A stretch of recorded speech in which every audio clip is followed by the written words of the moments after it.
sobre isso. E Andrei, me conta um pouco sobre ti, cara. Amigo, assim, tu quer saber o quê? Eu quero Exatamente. saber tudo. Joga aqui na Para, mesa, espalha, joga o que você Luiz. nunca falou pra ninguém. Não vai ter tempo não pra falar sobre tudo. Na verdade, não tem muito o que falar, porque... Como é que começou? Eu sei que pra quem não conhece, o André é meio que um irmão pra mim, né? Para as pessoas que não Como conhecem assim? aqui, ó. Eu não sabia. A gente é Gêmeos. da mesma família, praticamente. Tecnicamente, o André é meu tio. eu sou tio Drástico. Tio Drástico, mas a gente Aham. considera como primo ou irmão, É. praticamente. Então, Aham. Nada. eu vi um pouco como é a tua história. Eu sei que tu sofreu muito, ainda sofre, né? Porque querendo, é um processo que é muito difícil que as pessoas superem, né? Não é nem questão de você superar, é questão que as pessoas superem que tu é isso e pronto, acabou, né? É porque, assim, pra as pessoas entenderem melhor, eu cresci num lar muito religioso, né? Num lar cristão. E esse processo de se descobrir, de se aceitar e de se permitir, enfim, como pessoa LGBT, é um processo muito delicado na maioria das vezes. Como qualquer um, né? Como muitas a pessoas maioria. passam por isso, né? Porque é como você falou, você viu todo o processo e é muito difícil para as pessoas que já viram você crescer, por exemplo, para familiares mais próximos, às vezes é mais difícil, enfim, entender isso e respeitar e acolher, porque eles imaginam que viram você crescer e conhecem você por completo, quando na verdade é uma coisa muito delicada sua que você não consegue falar sobre tudo, às vezes você não entende o que está acontecendo e você não consegue externalizar isso, mas você sabe que tem algo ali. Isso daí acredito que até atrapalha, por exemplo, que acaba que você cresce sabendo, tipo assim, suas escolhas e tudo mais, no caso, de acordo com o que vai, né? Escolhas assim, né? Já vou até Não, interromper, pois né? entende só. Mas no caso, por exemplo, acaba você retraindo, né, a sua exposição por conta da opinião da família, e quando você vai, por exemplo, meio que se soltar, no caso, já é um certo período que causa esse susto, porque você passou a vida toda meio que reprimido, entendeu? E acaba que isso, eu vejo dessa forma, acaba não trazendo, por exemplo, um relacionamento legal, tipo assim, dos pais conhecerem bem os filhos, você acaba, tipo assim, não tendo essa intimidade, de fato, que ele quer necessário, entendeu? Tipo assim, essa amizade, de fato, onde um compartilha por completo, né, de uma baixa guarda e entende? Mas é porque é muito difícil também. A gente, enquanto membros da comunidade, a gente vê muitos pais expulsando os filhos de casa. Então, a gente sente medo, a gente não sabe o que esperar dos pais. Às vezes, os pais até têm, né, uma boa relação, mas você não sabe o que esperar. E que é um privilégio, assim, muito bom, né? Que não deveria ser privilégio, na verdade, né? Contando que sejam os pais da pessoa. Mas é exatamente sobre isso, é sobre ter... Acolhimento, né? Exatamente, o acolhimento e essa questão, tipo, do medo é porque a gente sabe que isso pode acontecer, de ser expulso de casa, de ser desprezado, enfim. E enquanto não tiver a independência financeira, fica muito complicado decidir muitas coisas com relação a isso. Então é se adaptar, saber se adaptar e viver da melhor forma possível, né? Buscando sempre o diálogo, o respeito dentro de casa. E às vezes eu acho que, na minha visão, eu acho que é mais complicado para a família perceber isso, enfim. Porque, às vezes, pelo menos no meu caso, falavam assim, fora de casa você é uma coisa, dentro de casa você é outra. Mas é porque é muito mais fácil você ser quem você realmente é para uma pessoa nova do que para quem já viu você crescer e não vai entender que você não tá fazendo aquilo para chamar atenção, ou que você, enfim, que você é realmente aquilo, só que você nunca teve a liberdade de se expressar, né? Exatamente, tipo, o conforto de falar assim, não, eu sou isso e independente da sua reação, eu sou isso. Dentro de casa é muito complicado isso, né? E é tão bobo, né, a gente ouvindo você falar, e todas as pessoas que falam sobre isso falarem, que é uma coisa que não compete às outras pessoas, né? A nossa orientação sexual é uma coisa que compete aos nossos parceiros sexuais. Exatamente. E a gente, né?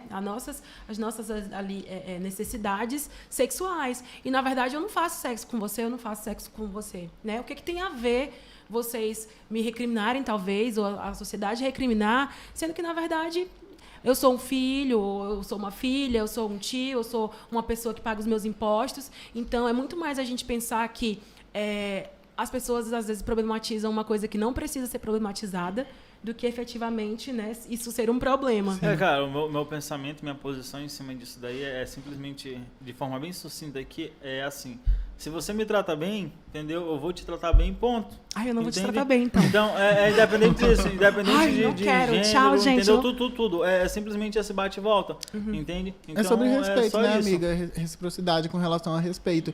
E é exatamente isso, porque, assim, ó, infelizmente, muitas pessoas têm uma visão deturpada sobre a comunidade LGBT, porque olham com um olhar, tipo, de marginalização, de falta de caráter, enfim. Promiscuidade, exatamente. E aí, isso dentro da família é que se torna mais delicado ainda, porque imagina que, sei lá, vai seguir a prostituição, ou então, enfim, só pelo fato de eu querer ser gay, por exemplo, já imagina que eu já vou querer ser uma mulher trans, por exemplo, já vou querer, enfim, sendo que são coisas diferentes, né, amigo? Mas Ou até ocorridos, assim, dentro do próprio seio familiar que eu já vi, né, por exemplo, você crescer uma menina lésbica com uma sobrinha pequena, e aí, de repente, quando essa sobrinha vai ficando mais velha, a tia e o tio, filho, mães e pais daquela criança, já ficam olhando meio assim, porque, não, você vai influenciar o meu filho exatamente. a ser uma pessoa LGBT, quando na verdade não tem nada a ver com não tem nada a ver. E eu falo por experiência própria. Eu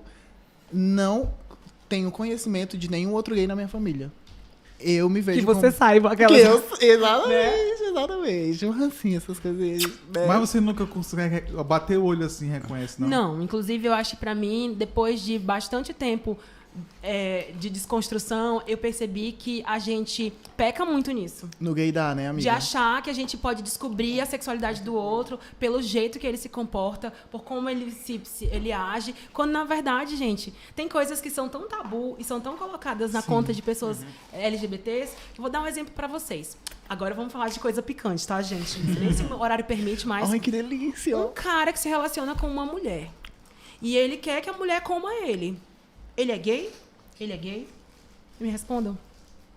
E, rapaz, eu não Cara, me bugou aqui. Eu ainda tô pensando no Homem-Aranha, tá O acredita? cara namora com uma menina. E ele pede que a menina coma ele. E a menina vai comer ele, de boa. Esse cara é gay ou não é gay? Por isso.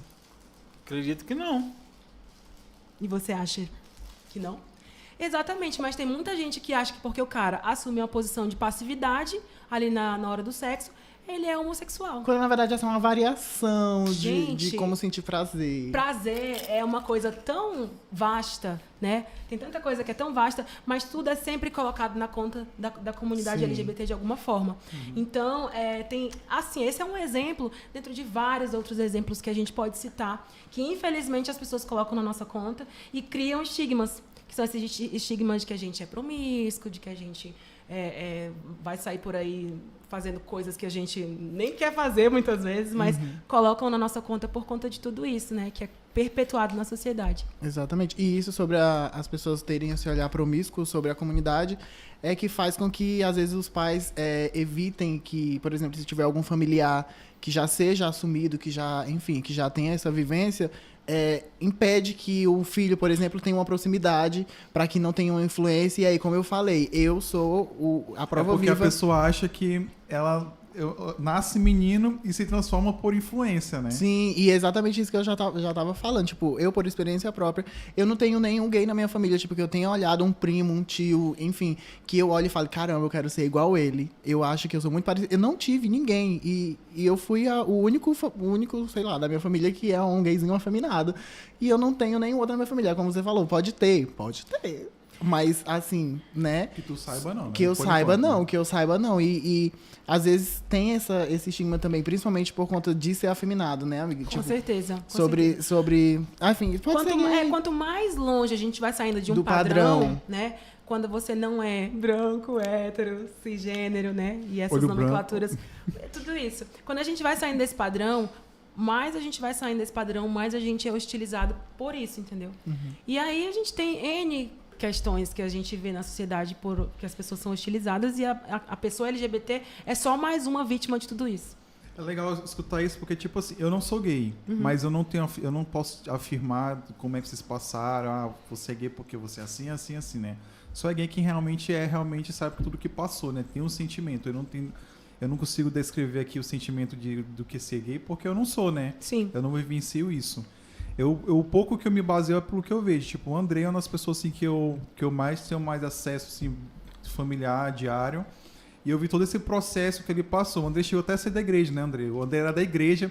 Ele se segurava, eu vi assim, ele se segurava, tentava se comportar para não se expressar de uma maneira. Imagina, né? Quantas crianças LGBTs que estão dentro da igreja e ficam com esse medo, assim, de não quero desagradar a Deus. E principalmente no eu sou ambiente um desse. erro, eu sou um pecado. Exatamente. Choram, muitas vezes pedem pra perder a vida, porque... Amiga, eu já orei. Como é que foi esse mundo, processo, todo André? mundo. Porque, tipo, eu nunca cheguei a perguntar pra ti, né? Como é que foi tudo isso? Inclusive, a gente... Agora, ó, de lavar a família. Inclusive, a gente teve essa vivência junto dentro da igreja, Foi, né? verdade. Mas foi um processo lento, porém muito intenso, se é que faz sentido. Porque era aquela questão, tipo, eu sei o que eu sou, mas eu tinha muito medo, principalmente, tipo, as pessoas que estavam dentro da igreja, o que poderiam pensar, o que a minha família poderia pensar. E eu acabava reprimindo aquilo exatamente por pensar o que Deus pode pensar, né? Tipo, enfim, eu era ministro de louvor, tá, gente? Eu tava ali no Ele púlpito. era só a pessoa que ficava ali na frente. Eu tava lá no Muito púlpito pentecostal. muito Cassiane. Eu tava Muito, lá 500 horrores. graus. Exatamente, lá eu tava só no reteté. E aí, eu tinha muito essa questão, tipo, cara, se eu der brecha pra isso, que é o crentez, eu sou fluente no crentez também. Se eu der brecha pra isso... sei lá, o que pode acontecer dentro da igreja, né? Enfim, eu vou ser usado pelo diabo, como as pessoas falavam isso, enfim. E aí eu reprimia ao máximo isso, pra que não acontecesse. Só que chega um momento que a gente não consegue. Chega um momento da vida de todo gay, de todo LGBT que Máscara não... cai, né? Porque não consegue sustentar o personagem, né, amiga? Não tem como. E assim... Imagina só você ter que sair de casa e sustentar um personagem desde a hora que você acorda até a hora que você vai dormir. Na igreja, na escola, dentro de casa. Dentro de casa, você precisa estar ali com uma roupinha, fingindo ser uma pessoa que você não é. Então, tem uma hora que isso cansa, tipo, que você não consegue mais sustentar aquilo e, enfim, você explode. E esse processo foi lento, assim, mas foi muito doloroso também, porque eu sabia que eu precisava primeiro me dar com Deus, né? Falando sobre essa questão, esse meu período na igreja. Eu tinha que ficar, tipo, Deus, na palavra diz que você sabe quem eu sou.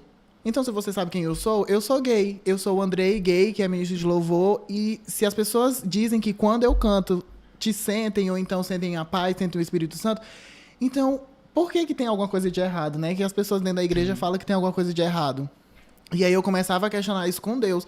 E era uma coisa também que dentro da igreja a gente é muito reprimido, porque tem muita coisa que eu ouvia muito dentro da igreja que a gente não podia questionar. As coisas de Deus a gente não podia questionar. E eu ficava muito preso àquilo. E quando eu comecei a me permitir com Deus, não foi nem com as pessoas, porque eu nunca fui de querer bater de frente com alguém, enfim, eu sabia que também não ia adiantar de nada, porque a corda arrebenta sempre o lado mais fraco, né?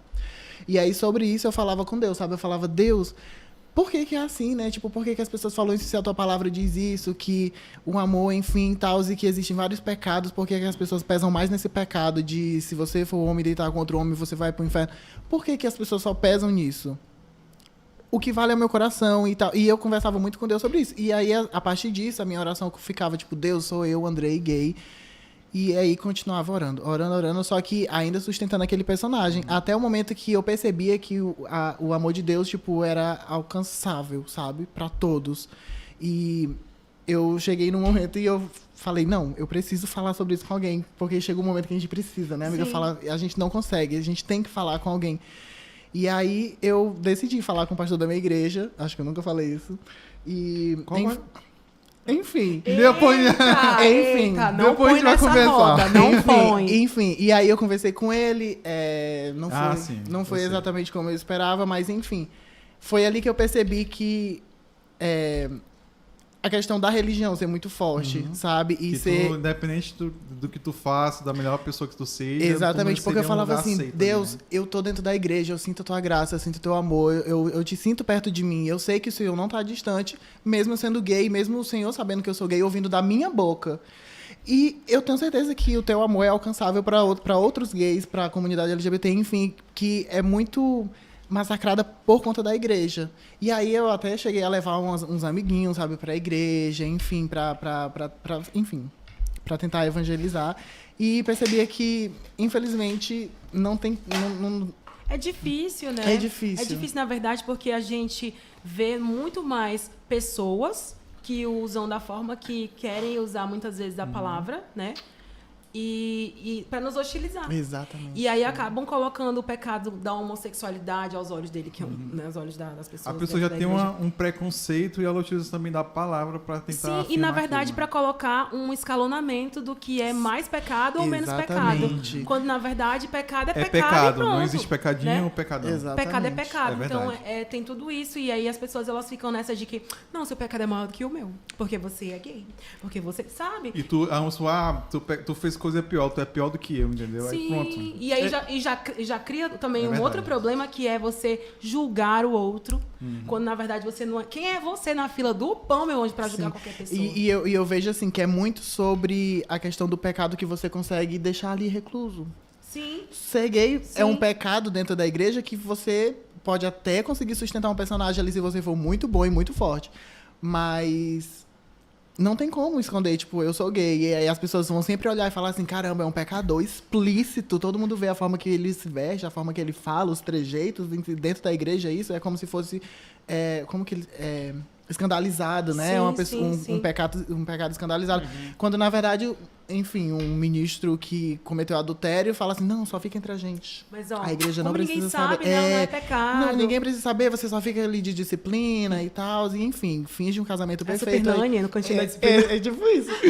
Finge ali que tá tudo bem. E aí Só para que seja aceito pela sociedade. exatamente. E Na aí... verdade, existe muito essa questão de status, né? Sim. Como existe em todos os grupos sociais, gente. Sim, Na sim. verdade, eu não falo nem de religião de uma maneira ruim, porque o problema não é a religião. Exatamente. E sim as pessoas que estão dentro da Sim. igreja. E não são todas as pessoas que estão dentro da igreja, né? E aí o problema está nisso. É essa coisa do status, de manter uma aparência, quando, na verdade, Deus conhece as pessoas por trás de qualquer muro de aparência. Exatamente. Então, a gente tem que, né, viver do jeito que a gente acha que deve viver e tá tudo bem.